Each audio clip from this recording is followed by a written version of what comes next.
اعوذ باللہ من الشیطان الرجیم بسم اللہ الرحمن الرحیم بسم اللہ والحمد للہ والصلاة والسلام علی رسول اللہ رب اشرح لی صدری ویسر لی امری واحلل عقدۃ من لسانی یفقہوا قولی قالوا انا كنا قبل فی اہلنا مشفقین فمن اللہ علینا ووقانا عذاب السموم انا كنا من قبل ندعوه انه هو البر الرحیم۔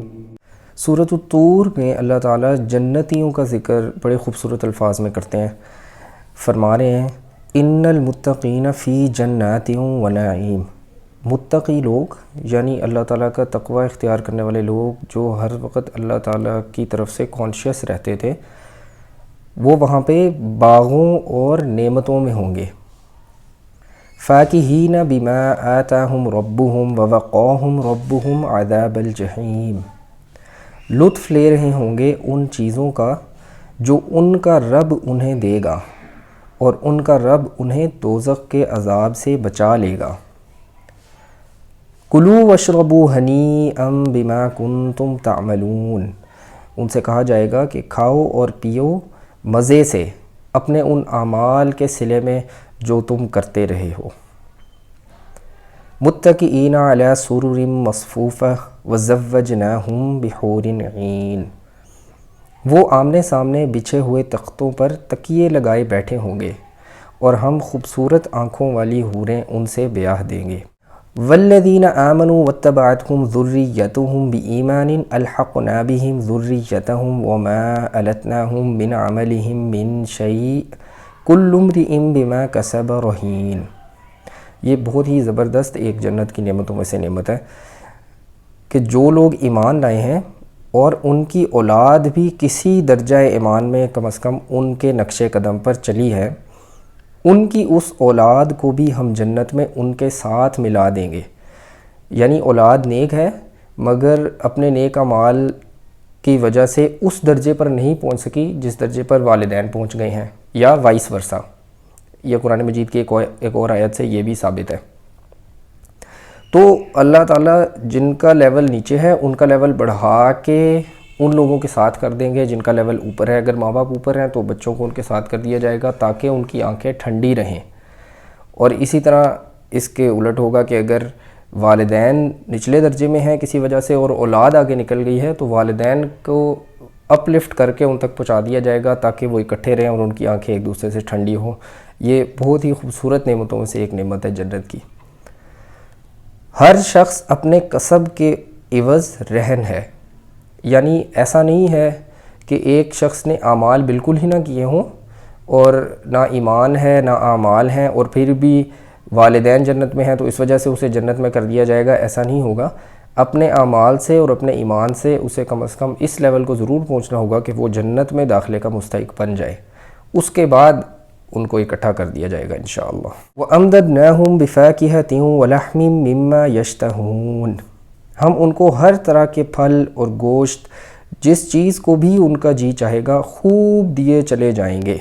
يَتَنَازَعُونَ فِيهَا كَأْسًا لَا لَغْوٌ فِيهَا وَلَا تَأْثِيمٌ، اور وہ ایک دوسرے سے جام شراب لپک لپک کر لے رہے ہوں گے، مگر وہ شراب کیسی ہوگی، وہ شربت کیسا ہوگا کہ جس میں نہ یاوہ گوئی ہوگی نہ بد کرداری، یعنی وہ ایسی کوئی شراب نہیں ہوگی جسے پی کر انسان اپنے حواس کھو بیٹھے اور کوئی فاؤل لینگویج یوز کرے یا بالکل ہی بدتمیزی والے طرز عمل پر آ جائے، ایسا نہیں ہوگا، بلکہ وہ بالکل پاک قسم کی شراب ہوگی اور اس کو پی کر انسان بالکل بھی اپنے لمٹس کراس نہیں کرے گا، ایک سینسیبل وے میں ہی رہے گا۔ وَيَطُوفُ عَلَيْهِمْ غِلْمَانٌ لَهُمْ كَأَنَّهُمْ لُؤْلُؤٌ مَّكْنُونٌ، اور ان کی خدمت میں وہ لڑکے دوڑتے پھر رہے ہوں گے جو انہی کی خدمت کے لیے مخصوص ہوں گے، ایسے خوبصورت جیسے چھپا کر رکھے ہوئے موتی۔ اندازہ کریں کہ بالکل عیش و عشرت والا سما ہوگا جنت کے اندر انشاءاللہ تعالی، اور ہمیشہ کی زندگی ہے، کوئی بوریت نہیں ہے۔ غزوہ احزاب میں صحابہ کرام رضوان اللہ علیہم اجمعین جب خندق کھود رہے تھے تو ان کی طرف سے ایک شعر جو ہے وہ تاریخ کی کتب میں ملتا ہے کہ وہ یہ رجز پڑھ رہے تھے بالکل ایک کورس کے سٹائل میں کہ اللہم لا عیش الا عیش الآخرہ، کہ یا اللہ کوئی عیش نہیں مگر وہ جو آخرت کا عیش ہے. یعنی یہ دنیا کا عیش اور آرام یہ تو پرپز ہی نہیں ہے نا، اور اگر یہ مل بھی جائے تو اٹس جسٹ سو ٹیمپرری. جیسے ہی آپ کی آنکھیں بند ہوئیں آپ اسے ہاتھ دھو بیٹھے. اصل بات تو یہ ہے کہ آپ نے وہاں پہ ایٹرنل لائف میں اپنی عیش و عشرت کا کتنا سامان پرووائڈ کیا. اب آ جائیں اصل جو پوائنٹ ہے آج کا. وَأَقْبَلَ بَعْضُهُمْ عَلَى بَعْضٍ يَتَسَاءَلُونَ قَالُوا إِنَّا كُنَّا قَبْلُ فِي أَهْلِنَا مُشْفِقِينَ فَمَنَّ اللَّهُ عَلَيْنَا وَوَقَانَا عَذَابَ السَّمُومِ إِنَّا كُنَّا مِن قَبْلُ نَدْعُوهُ إِنَّهُ هُوَ الْبَرُّ الرَّحِيمُ. دیکھیے یہ لوگ آپس میں ایک دوسرے سے دنیا میں گزرے ہوئے حالات پوچھیں گے. یعنی ایک دوسرے سے پوچھیں گے تم کیسے حالات میں رہے، تمہارا کیا حال احوال تھا دنیا میں، کس طرح سے زندگی گزاری. ظاہر ہے اتنی مشکل مرحلے سے ہو کے اب بالآخر جنت میں داخل ہو چکے ہیں تو اب ان کے اندر کیوریوسٹی ہے، ایک دوسرے سے حال احوال لے کے خوش ہوں گے، پوچھیں گے کہ تم دنیا میں کس حالات میں رہے، کیسے تم نے زندگی گزاری اور کس طرح سے اس مقام تک پہنچے. تو دیکھیے کس طرح کا وہ جواب دے رہے ہیں. قالوا انا كنا قبل فی اہلنا مشفقین. وہ کہیں گے کہ ہم پہلے یعنی کہ اس سے پہلے ہم اپنے گھر والوں میں رہتے ہوئے ڈرتے ہوئے زندگی بسر کرتے تھے. یعنی ایسا نہیں تھا کہ ہم دنیا کی زندگی میں بالکل بے خوفی کے عالم میں رہے ہوں، نہ اللہ تعالیٰ کا خوف ہو نہ آخرت کا خوف ہو، بالکل بے فکری زندگی ہم نہیں گزار کے آئے، بلکہ مسلسل ڈرتے ہوئے زندگی گزاری ہے. ہر لمحہ اس بات کا خیال رہا ہے کہ کوئی ایسا کام نہ کر بیٹھیں کہ اللہ تعالیٰ کی ناراضگی کا سبب بن جائے، اور ہم دنیا میں تو جیسے بھی زندگی گزار لیں آخرت کے عیش سے اور آخرت کے آرام سے اور جنت سے محروم ہو جائیں. تو مسلسل ڈرتے ہوئے زندگی گزاری ہے، اللہ تعالیٰ کا خوف رکھتے ہوئے زندگی گزاری ہے، بے فکری کی زندگی نہیں گزاری.